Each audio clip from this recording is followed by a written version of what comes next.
लोकशाहीचा बुलंद आवाज, रिपब्लिकन वार्ता, महाराष्ट्र। छत्रपती संभाजीनगर महानगरपालिकेवर भाजपाची मुसंडी। AIMIMने अनपेक्षित विजय प्राप्त केला। छत्रपती संभाजीनगर महानगरपालिका निवडणुकीच्या निकालानंतर AIMIMने अनपेक्षित विजय प्राप्त केला आहे, तर भाजपाने मुसंडी मारत बहुमत सिद्ध केले। छत्रपती संभाजीनगर महानगरपालिका निवडणूक निकालाचे आज सकाळपासूनच अनेक घडामोडी सुरू होत्या। त्यात मतमोजणीच्या ठिकाणी सकाळीच उमेदवारांचे प्रतिनिधी व काही उमेदवारांना पोलिसांकडून अमानुष मारहाण करण्यात आली। विशेष म्हणजे त्यांच्या गळ्यात ओळखपत्र सुद्धा होते। सकाळीच या प्रकरणी सोशल मीडियावर व पोलिसांकडून माजी महापौर तथा उमेदवार व एका मंत्र्याचे बूथ प्रतिनिधी यांना पोलीस मारहाण करत असल्याचे व्हिडिओ फिरत होते। नंतर काही वेळाने सुरळीत मतमोजणी सुरू झाली होती। छत्रपती संभाजीनगर महानगरपालिकेत एकूण 115 जागा आहेत। यात भाजपाचे सर्वाधिक उमेदवार म्हणजे 57 उमेदवार विजयी झाले। त्यांच्या पाठोपाठ शहरात दुसऱ्या क्रमांकावर MIM पक्षाने बाजी मारत 48 जागेवर निवडणूक लढत असलेल्या MIMने 33 जागेवर विजय प्राप्त करत अनपेक्षित निकाल समोर आणला। शिंदे शिवसेनेचे 13 उमेदवार निवडून आले, तर उद्धव बाळासाहेब ठाकरे शिवसेनेचे 6 उमेदवार निवडून आले। वंचित बहुजन आघाडीचे 4 उमेदवार निवडून आलेत। शरद पवार यांची राष्ट्रवादी व काँग्रेस या दोन्ही पक्षाला प्रत्येकी एकेका जागेवर समाधान मानावे लागले। अजित पवार यांची राष्ट्रवादी व राज ठाकरे यांच्या मनसेला खातेही उघडता आले नाही। या निवडणुकीत MIMने अनेक राजकीय किंगमेकरांचे गणित बिघडवत अनपेक्षित विजय प्राप्त करत शहरात दुसऱ्या क्रमांकावर जागा कायम केली। MIM मधून मुस्लिमच नव्हे तर मुस्लिमऐवजी दुसऱ्या समाजाचे उमेदवार सुद्धा मोठ्या प्रमाणात विजयी झाले आहेत, तर उभाटा शिवसेनेला आश्चर्यकारक पराभवाचा सामना करावा लागला।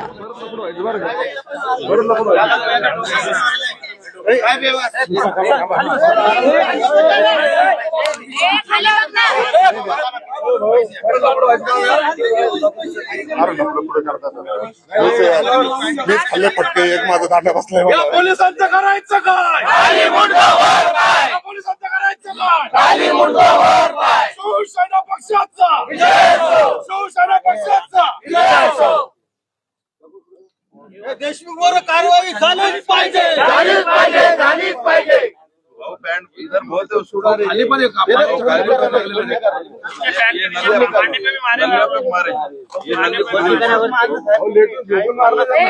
वरिष्ठ अधिकारी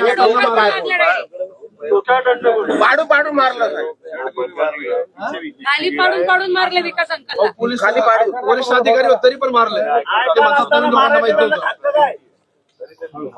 आयडी बोल रहा है कि वो पैसा नहीं बोले मतलब क्या होता है? वरिष्ठ पोलीस अधिकारी होते तिथे बरंच होते ना।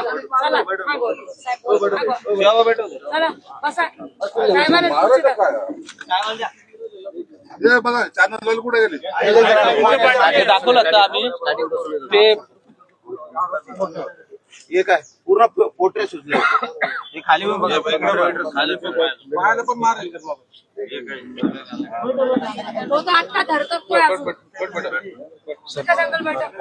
पालकमंत्री संजय शिरसाट दाखल झाले आहेत आणि त्यांनी प्रचंड संताप व्यक्त केलेला आहे। आपल्यासोबत ते स्वतः आहेत।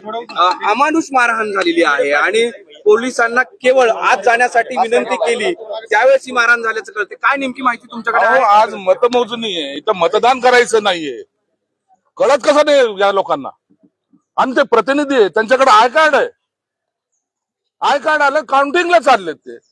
एवढा सेन्स नसा या पोलिसांना? एवढं कळू नये यांना? ते मारहाण पाहिली तुम्ही आता? जनावरांसारखे मारले त्यांना। कसली बसती यांना? CP म्हणतो माझा DCP इथं आहे, DCP म्हणतो ACP इथं आहे, एक अधिकारी इथं दिसत नाही। यांना तातडीने यांच्यावर कारवाई झाली पाहिजे। आता मी मुख्यमंत्र्याला तर बोलणारच आहे मी आता, परंतु ह्या पद्धतीने जर मारत असतील ना, ही पोलिसांची झालेली मस्ती, ही मस्ती कुठेतरी उतरली पाहिजे। हे माझे महापौर आहेत, त्याचा हातपाय हे बघा काय फ्रॅक्चर आहे, तो काय झालं काय? मतदान करायला चालले होते ते, मग मोजणीचा टाइम आहे ना। तुम्ही पोलिसांची मस्ती म्हणताय, एवढ्या मोठ्या संख्येने इथं आलेत, कायदा सुव्यवस्था राखण्याची त्यांची जबाबदारी आहे। काय करतायत ते जाऊन बघा, ते कशा साईडला उभे आहेत सगळे। मतमोजणीच्या वेळेला सगळीकडून बॅरिकेड लावलेले आहे, बरोबर आहे? सामान्य माणसाला प्रवेश नाहीये. मग असं असताना जे प्रतिनिधी आहेत ज्यांच्याकडे आय कार्ड आहे त्यांनी आतमध्ये यायला आणि त्यांना जायला तुम्हाला मज्जाव कसा करू शकता तुम्ही? ही कोणती मस्ती आहे तुमची? हा जर मतदान चालू असतं तर समजू शकतो आपण. हा बळाचा जो वापर आहे ना हा मस्तवालपणा आहे. तुम्ही म्हटल्यासारखं आता एसीपी डीसीपी कडे बोट दाखवतायत, डीसीपी एसीपी कडे बोट दाखवतायत.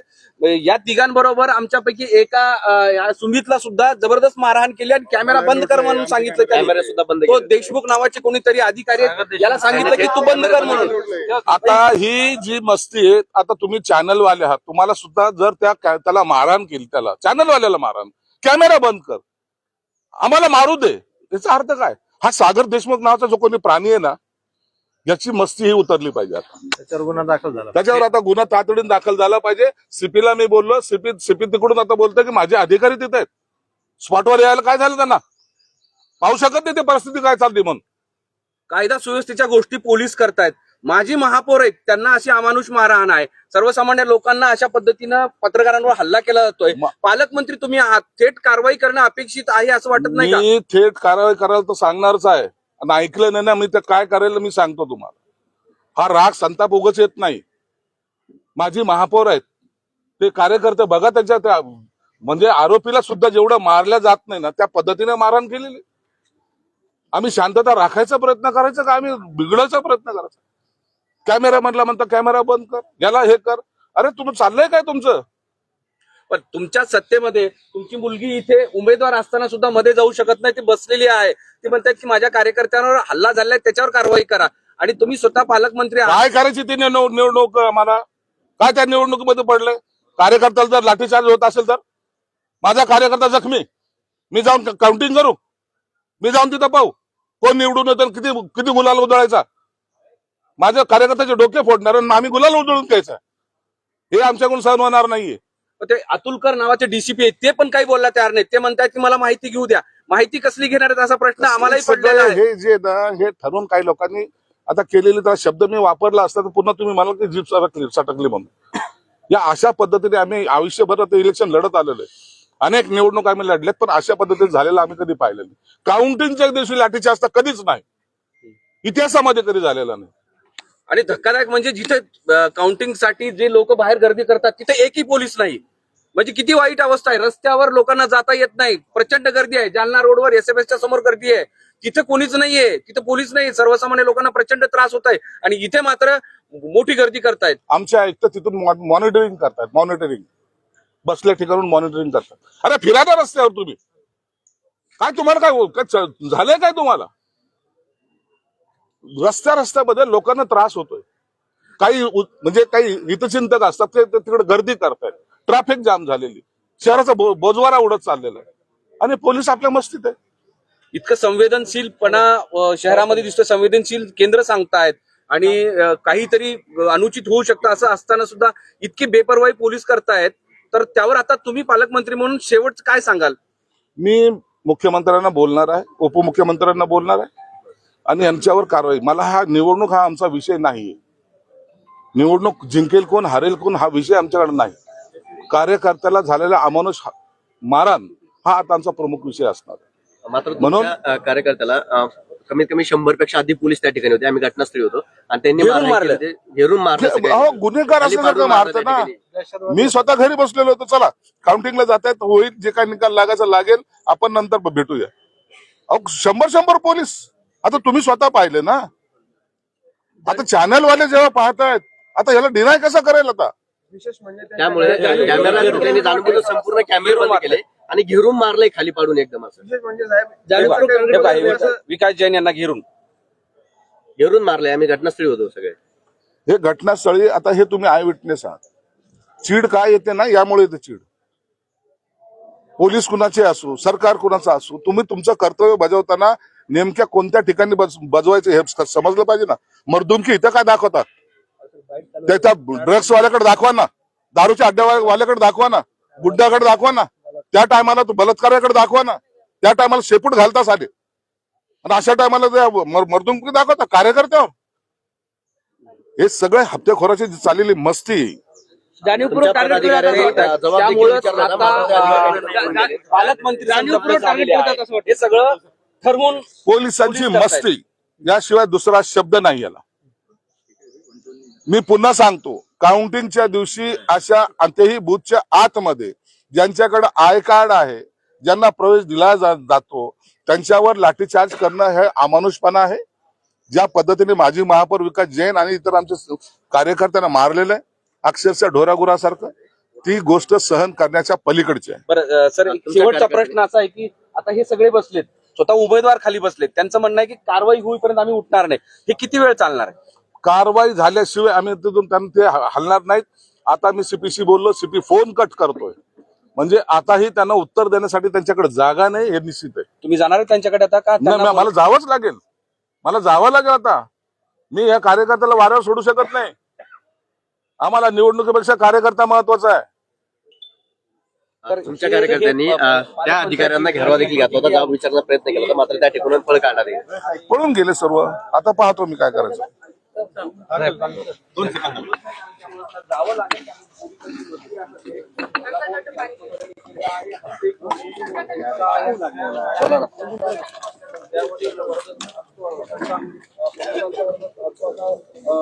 पालकमंत्र्यांनी आरोप केलेला आहे आणि आता ही मस्ती जिरवायची आहे असंही ते बोललेलं आहे. पण आता हे प्रकरण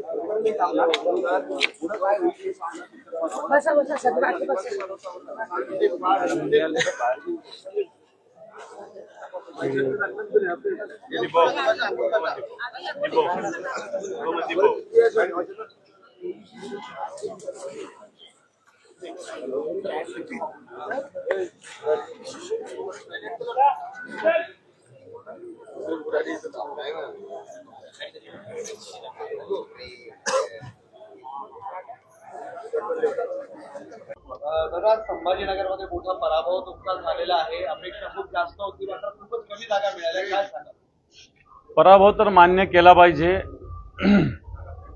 कारण तशा पाहायला गेलं तर आम्हाला 6 आणि आम्ही प्राप्त केलेले आहे.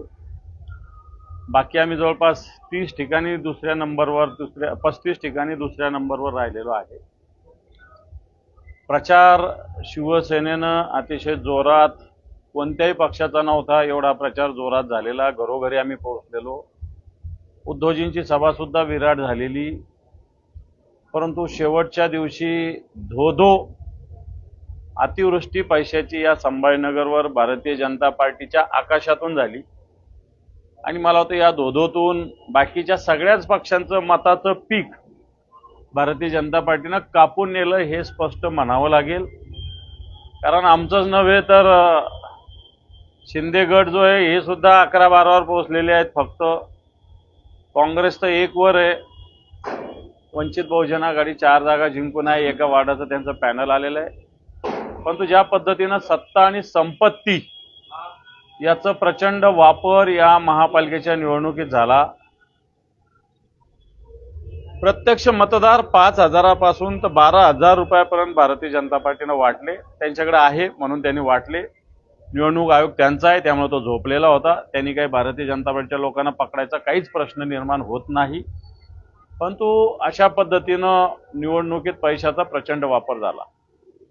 एक तक्रार माझ्याकडे प्राप्त झालेली आहे एका ठिकाणची, की ज्यावेळेस काउंटिंग करत असताना जो ईव्हीएम मशीन आहे हिच्यावर ऑलरेडी 14 तारखेलाच 25% मतदान झाल्याचं निदर्शनास आलं. तपासणीमध्ये सुद्धा आणि अन्य कारणामध्ये सुद्धा आलेलं आहे. एक घटना तशी घडलेली.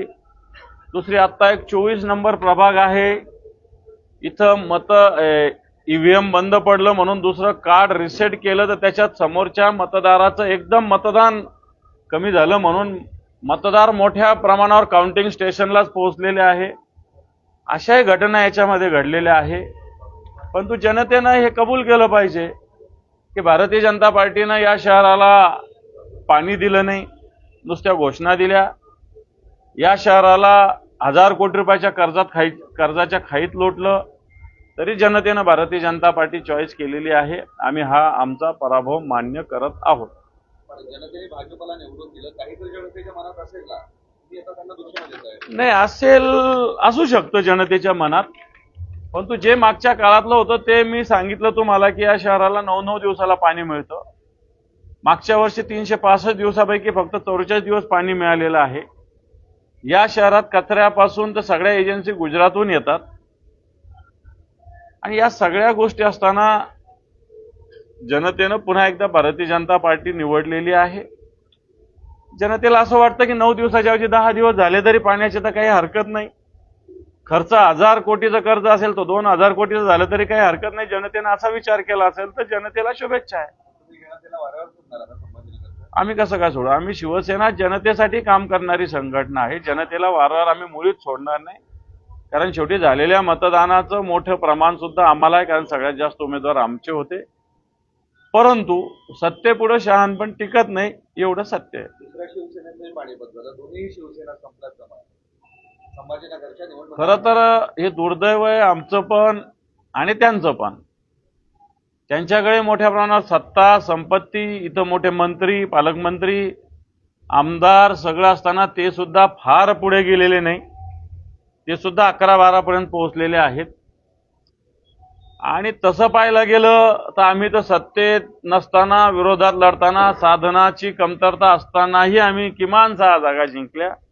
यांच्याकडे सगळं उपलब्ध असतानाही ते 11-12 पर्यंत पोहोचले.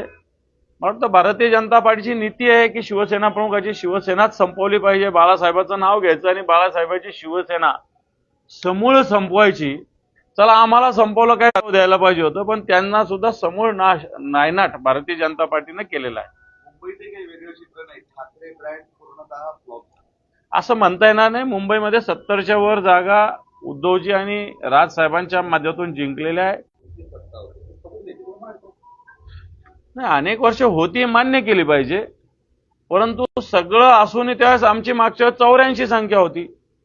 आता मागच्या काळात संघटना फुटली, तुटली, आमदार गेले, खासदार गेले, सगळं गेलं, तरी 70 जागा जिंकलेल्या आम्ही. आमच्यातले नगरसेवक अर्ध्याच्या वर शिंदे गटात गेले होते, कोणी भाजपमध्ये गेले होते.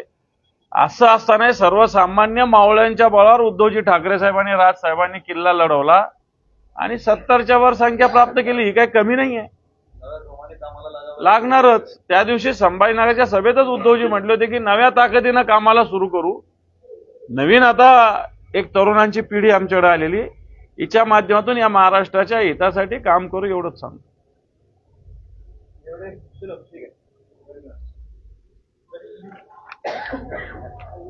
हिंदी में क्या बोलूं अभी?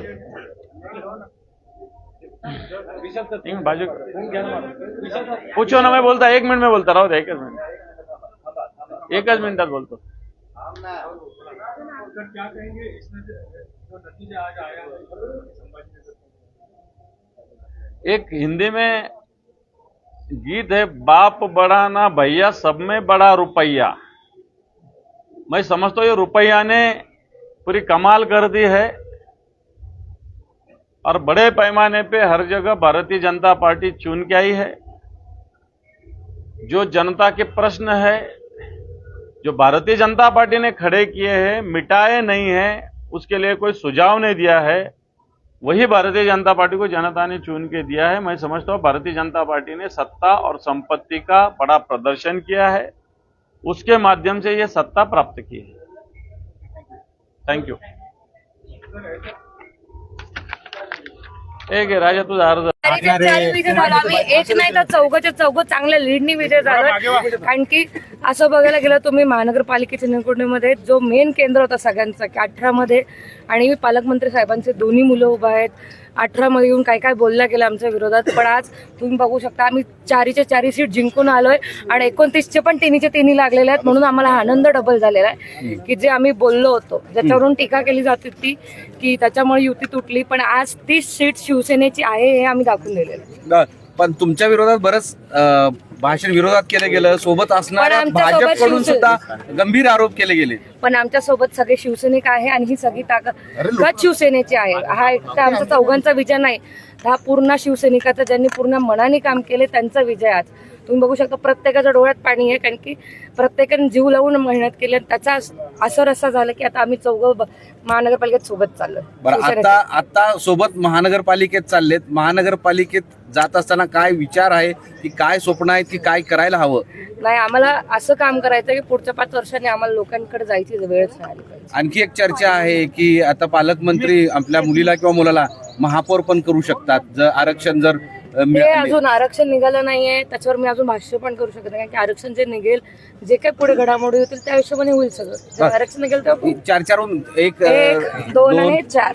अच्छा, हे 4 पडेल. हे पूर्ण आपल्या सोबत संजय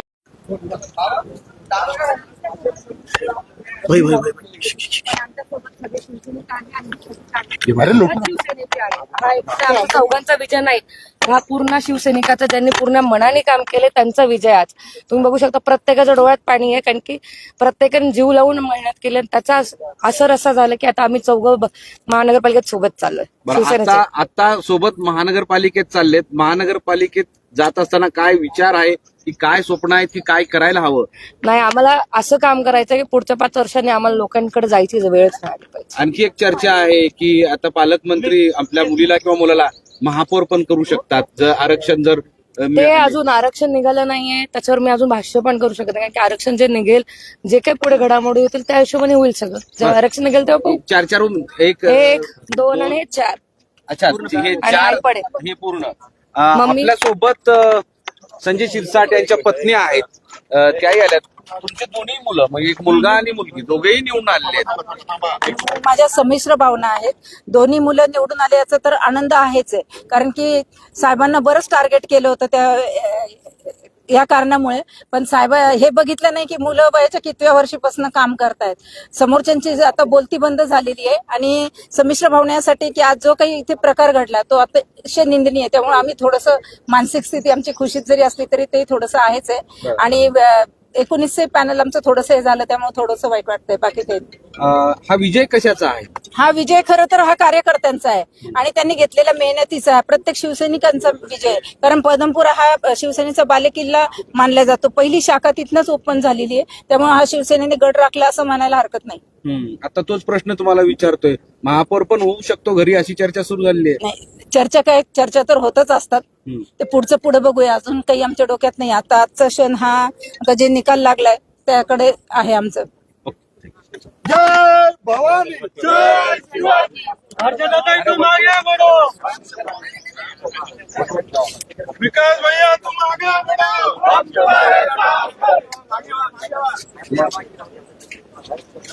महेश भाई, ओ महेश आ जाओ इधर. आपण बघतोय की आता सध्या जे आहे निवडणुकींचे निकाल जवळजवळ स्पष्ट होत आहेत आणि उमेदवार जे आहेत आता बाहेर पडायला सुरुवात झालेली आहे. माझ्यासोबत पालकमंत्री संजय शिरसाट यांच्या पत्नी आहेत. ताई, काय सांगाल मॅडम, कसं वाटतंय आज मुलगी निवडून आलेली आहे आणि सिद्धांत शिरसाट सुद्धा जवळजवळ विजयाच्या उंबरठ्यावरती आहे. आज खरं ही मारहाण आणि शिवसेनेच्या सगळ्या लोकांनी संताप व्यक्त केला. नेमकं काय प्रकरण झालेलं आहे आणि तुम्ही पालकमंत्र्यांना काय आश्वासन दिलं? ITI कॉलेजच्या या ठिकाणी आज मतमोजणी ठेवलेली आहे. योग्य तो पोलीस बंदोबस्त लावलेला आहे या ठिकाणी. आणि या ठिकाणी जे मतमोजणीचे जे प्रतिनिधी आहेत ते चेकिंग करत असताना येत असताना काही घटना घडली आणि त्याच्यामध्ये पोलिसांची एक बाजू आहे जी आमचे अधिकारी मांडत आहेत. त्याचबरोबर शिवसेनेचे विकास जैन आणि ते जे पदाधिकारी आहेत ते एक बाजू सांगत आहेत. तर त्या बाबतीमध्ये निपक्षपाती आमच्या संबंधित DCPच्या कडून चौकशी केली जाईल आणि योग्य ते पुढील कारवाई केली जाईल. ज्यांच्याकडे कायदा सुव्यवस्था राखण्याची जबाबदारी असते ती बाहेर इकडे न राखता इथे राखल्यावरून संताप व्यक्त केला, अशी मारहाण करणं बरोबर आहे. अशा प्रकारे कोणालाही मारहाण केली असेल तर ती चुकीची आहे. पण नेमकं कशामुळे ही बाब घडली किंवा काय झालं याची देखील पडताळणी करणे आवश्यक आहे. पोलिसांची काय बाजू आहे? नाही, पोलिसांची आता मी बोलेन जी काय आहेत आमचे, त्यांनी काही मला बातमी सांगितलेल्या आहेत त्या बाबी सगळ्या पडताळल्या जातील. पण काही कॅमेरामन रिपोर्टरला सुद्धा मारहाण केली, कॅमेरा बंद करायला सांगितलं, ते ऑडिओ सगळे रेकॉर्ड बरोबर आहे. काही तर audio- असं पास बरोबर. दिलेल्या घटनेचे ऑडिओ त्याचबरोबर व्हिडिओ रेकॉर्डिंग उपलब्ध आहेत. आता देखील त्याची देखील पडताळणी केली जाईल आणि पुढील त्या चौकशीमध्ये सगळ्या बाबी पुढे येतील.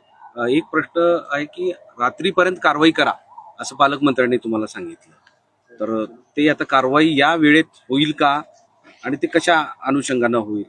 नाही, बघू आता, कारण की आता महत्वाचं म्हणजे आपल्याकरता मतदान आहे, मतमोजणी आहे. मतमोजणी नंतर आपला बाकीचा शहरातील बंदोबस्त देखील आहे आणि ही देखील बाब आहे, त्याच्याबद्दल आमचे अधिकारी कारवाई करतील. जे काय या केंद्राशिवाय SFS किंवा गरवारीला खूप मोठी गोंधळ उडालेला आहे आणि निवडणूक आयोगाचे कर्मचारी आणि पोलीस यामधला काहीच समन्वय नाही असं दिसतंय. आता या क्षणाला सुद्धा गरवारीच्या मध्ये गोंधळच सुरू आहे. तर हा सगळा गोंधळ ते म्हणतायत की पोलिसांमुळे झाला, पोलीस म्हणताय की ते इलेक्शन कमिशनच्या मुळे झाला. नेमकं काय झालं? नाही, जे काही आय कार्ड आहेत ते आय कार्ड पडताळणी केल्याशिवाय कोणाला आत सोडलं जाणार नाहीये. पुरेशा अंतरावरती सर्व लोकांना आपण थांबण्यात आलेलं आहे आणि त्याच्यानंतर आपण त्या ठिकाणी योग्य ते चेकिंग केल्यानंतरच त्या लोकांना आपण सोडत आहोत. चेकिंग केल्याशिवाय अनोळखी आणि पासेस नसलेल्या लोकांना सोडण्यात येणार नाही. ते पडताळणी करणं चालू आहे आपलं. आणि सर, प्रश्न असा आहे की हे सगळं नव्यानं नाही होत, की बरोबर आहे. वर्षातून 2 वर्षातून निवडणुका होतच असतात. असा गोंधळ या संभाजीनगरच्या इतिहासात पहिल्यांदाच होतोय की सगळ्याच मतदान केंद्रावर दोन्हीकडूनही पोलीस आणि प्रशासन गोंधळ प्रचंड आहे. जिथं जावं तिथं सगळ्या समस्या आहेत. मग याला जबाबदार कोण आहे असा साहजिक प्रश्न पत्रकारांना आम्हाला पडतोय. प्रश्न तसा आहे की जे काही नियोजन योग्य पद्धतीने केलेलं आहे, फक्त पडताळणीचा प्रश्न आहे, ते तो करून आता थोड्या वेळात मतदान सुरू होईल त्याच्यामध्ये. ठीक आहे सर, मतमोजणी 10ला सुरू असताना 10 वाजेपर्यंत हा सगळा गोंधळ आहे. नाही, बघा, जे लोक येत आहेत त्यांना पडताळणी, आणि बरेचसे लोक उशिरा देखील आलेले आहेत बऱ्याचशा ठिकाणी, आणि आता त्याच्यामध्ये पूर्णपणे बऱ्यापैकी सगळे लोक आत गेलेले आहेत. मतमोजणी आता सुरू होईल. चलिए, मैं औरंगाबाद शहर की आवाम का तहे दिल से शुक्रिया अदा करता हूँ। अल्लाह रब्बुल इज्जत का शुक्रिया अदा करता हूँ कि हमारी सबकी दुआओं को कबूल किए। हम हमारे पार्टी के सदर जनाब बैरिस्टर असदुद्दीन अवैसी साहब, अकबरुद्दीन अवैसी साहब, मजलिस के तमाम जिम्मेदारान और इस शहर की वो आवाम जिसने पिछले 10-12 सालों से मजलिस का भरपूर साथ दिया है, और उन्हीं की दुआओं, उन्हीं की ताकतों की वजह से आज अल्हम्दुलिल्लाह यहाँ पर हम 30 से ज्यादा सीटें हासिल कर चुके हैं, और इंशाल्लाह हमें हमारा आंकड़ा जो है वो हम 33 सीटें हम जीत रहे हैं। यानी कि भारतीय जनता पार्टी के बाद अगर कोई दूसरा पक्ष यहाँ पर सबसे मजबूत साबित हुआ है तो वह मजलिस इत्तेहादुल मुस्लिमीन साबित हुआ है, और हमें खुशी है। हम आवाम का तहे दिल से सर झुकाकर उनका शुक्रिया अदा करते हैं कि वो लोगों ने एक मर्तबा फिर मजलिस के ऊपर भरोसा जताया, और ऐसे ऐसे आम लोगों को जो हमने टिकट दिया वो लोग आज मजलिस के टिकट के ऊपर चुन के आए हैं। हम उन्हें भी मुबारकबाद देते हैं और उम्मीद करते हैं कि औरंगाबाद शहर के विकास के लिए हम कटिबद्ध रहेंगे। हम पूरी कोशिश करेंगे शहर के अंदर अच्छा विकास हो, और भारतीय जनता पार्टी जो सिंगल लार्जेस्ट पार्टी बन के आई है वो शहर के लिए अगर कुछ अच्छे फैसले लेती है तो हम उनका साथ देंगे, और अगर नहीं लेती है तो हम एक विरोधी पक्ष का जो रोल होना चाहिए वो बखूबी अच्छी तरीके से निभाएंगे।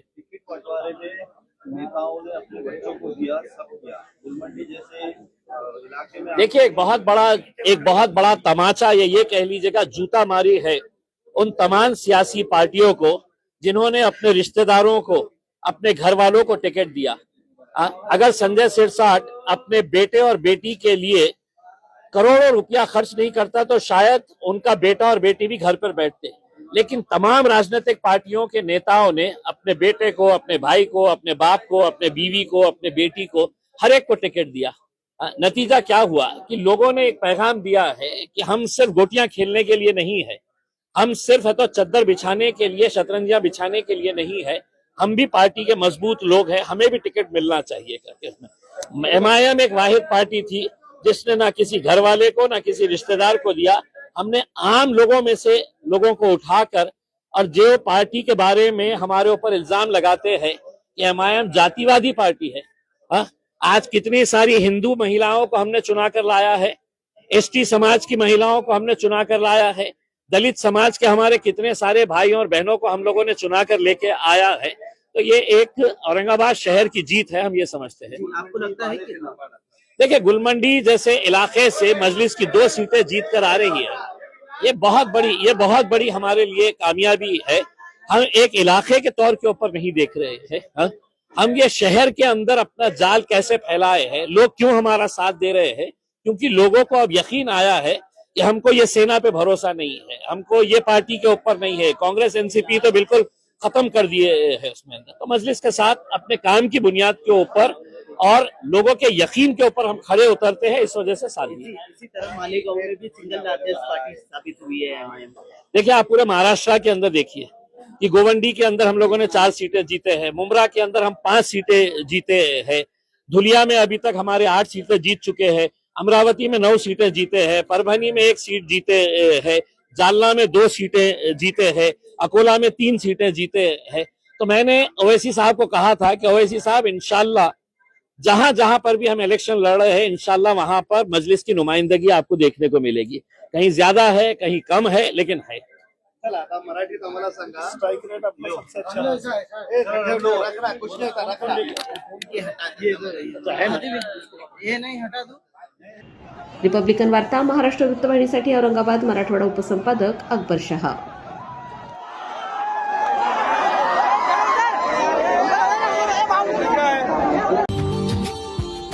Subscribe now and press the bell icon. Never miss an update.